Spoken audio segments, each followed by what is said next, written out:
যেই সরকার তার নিজের অস্তিত্ব নিয়ে গাফিল, সেই সরকার কিভাবে জনগণের প্রত্যাশাকে পূরণ করবেন?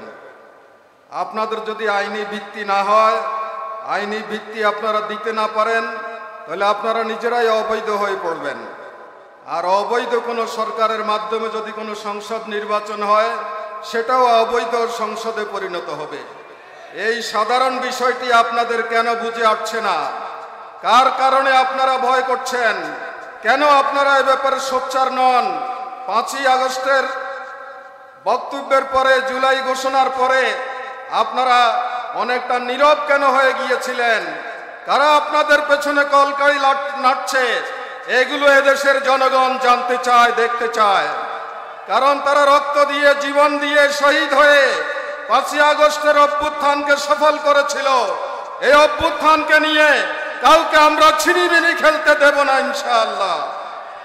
সম্মানিত ভাইরা, আজকে একটি দলের একজন গুরুত্বপূর্ণ নেতা কয়েকদিন আগে বক্তৃতা দিয়েছিলেন যে পাল্লা মার্কায় ভোট দিয়ে কোনো ভোটার ভোট কেন্দ্র থেকে বের হয়ে আসতে পারবে না। আপনাদের কাছে এটা কেমন মনে হয়েছে? এটা কি হাসিনার আমলের স্বৈরাচার নয়? স্বৈরাচারী মানসিকতা নয়? এটা কি ভোট দখলের রাজনীতির মহড়া নয়? আজকে তাদেরকে আমরা যদি সুযোগ দেই, তাদের কাছে যদি আমরা নতি স্বীকার করি, তাহলে এই জাতি কোনো বিশ্বাসঘাতককে ক্ষমা করবে না। এই দেশের ইতিহাসে অনেক মির্জাফর এসেছে, আর কোন মির্জাফর বাংলাদেশে আমরা হতে দেব না।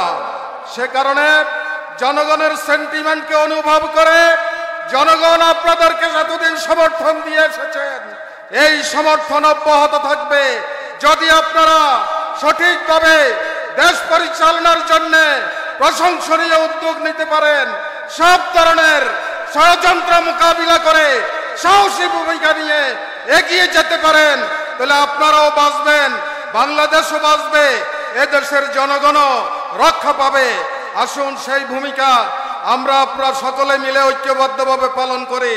তাসরুম মিনাল্লাহি ওয়া ফাতহুন কারীব ওয়া বাশশিরিল মুমিনিন। আসসালামু আলাইকুম ওয়া রাহমাতুল্লাহ।